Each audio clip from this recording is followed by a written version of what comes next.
جو مقدمہ بنایا گیا ہے وہ یہ ہے کہ آپ نے الیکشن کمیشن کی توہین کی جو بغاوت ہے۔ الیکشن کمیشن کے رویے ہیں اور کہتے ہیں کہ ہمیں آپ تنقید بھی نہ کریں، اور اس ملک میں جو بغاوت ہے وہ تو فرض ہے۔ 22 کروڑ لوگ اس ملک میں نکلیں اور بغاوت کریں اس نظام سے، ورنہ آپ کے بچے بھی اسی نظام میں پس جائیں گے۔ آج عمران خان تحریک انصاف آپ کے حقوق کے لیے کھڑی ہے، ہم لوگ جیلوں میں جا رہے ہیں، یہ ہتھکڑیاں ہمارا زیور ہے، کوئی مسئلہ نہیں ہے۔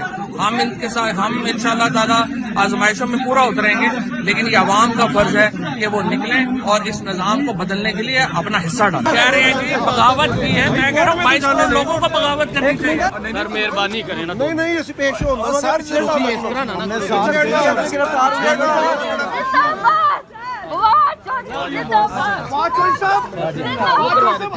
آپ کی گرفتاری کا کیا مقصد ہے؟ بغاوت کی، اور میں تو کہہ رہا ہوں 22 کروڑ لوگوں کو بغاوت کرنی چاہیے۔ کون ہے آپ کی گرفتاری کے پیچھے؟ کون ہے؟ آپ نے ایسا کیا کیا؟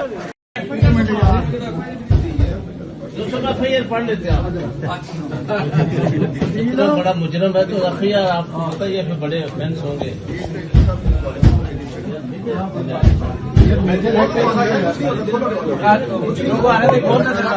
ہمیں جب بھی موقع ملا ان کے گلے جو ہیں ان میں وہی رستے فٹ آئیں گے جو ہمارے آئین نے پرووائڈ کیے۔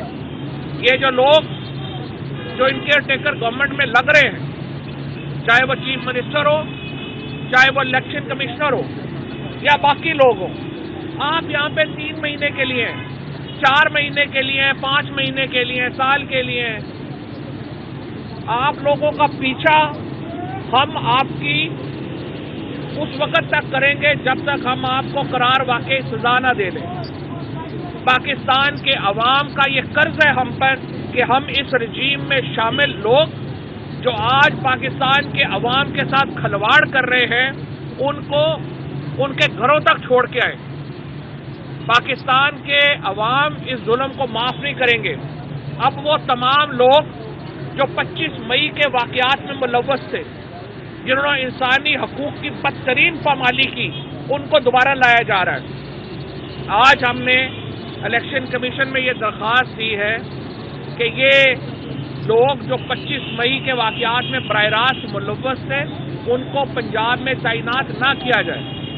اس کے باوجود اگر وہ یہاں پہ تعینات رہے یا تعینات کیے گئے تو ہم الیکشن کمیشن اور ان کے ممبران کو، ان کے خاندانوں کو اور یہ جو لوگ ہیں ان کو وارن کرتے ہیں کہ اگر ہمارے ساتھ زیادتیوں کا سلسلہ ہوا، یہ زیادتیوں کا سلسلہ آپ کو واپس پے کرنا پڑے گا۔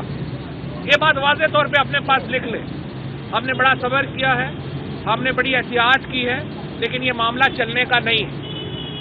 اس کے بعد جس طریقے سے آج پاکستان کی پارلیمنٹ چل رہی ہے، پاکستان کی پارلیمنٹ کے اندر اس وقت نیشنل اسمبلی کے اندر 40% نشستیں خالی ہیں۔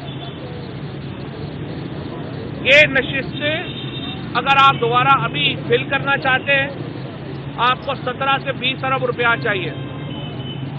آپ کی پنجاب کی اسمبلی ڈیزالوڈ ہے، آپ کی خیبر پختونخوا کی اسمبلی ڈیزالوڈ ہے۔ یہ پورا سیٹ اپ نیا کریٹ کرنے کے لیے آپ ابھی 45-50 ارب روپیہ خرچ کریں یا 3 مہینے بعد نیشنل اسمبلی توڑیں اور پھر دوبارہ اتنے پیسے خرچیں 60% نشستوں کے لیے۔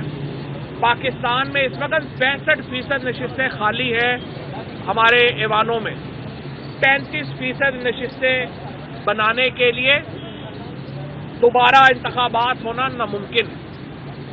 اس لیے میں جوڈیشری سے کہتا ہوں اپنا کردار ادا کریں۔ یہ بحران آپ کی وجہ سے آیا ہے۔ اگر آج سپریم کورٹ نے اسپیکر کی رولنگ کو الیکشنوں تک جو ہے وہ ختم نہ کیا ہوتا، پاکستان میں الیکشن ہو چکے ہوتے، آج پاکستان میں ہر چیز جو تھی وہ اپنی پلیس پہ آ چکی ہوتی، اپنی جگہ پہ آ چکی ہوتی۔ بدقسمتی سے سپریم کورٹ کی رولنگ کی وجہ سے ایک اتنا بڑا سیاسی بحران جو مقدمہ بنایا گیا ہے وہ یہ ہے کہ آپ نے الیکشن کمیشن کی توہین کی جو بغاوت ہے۔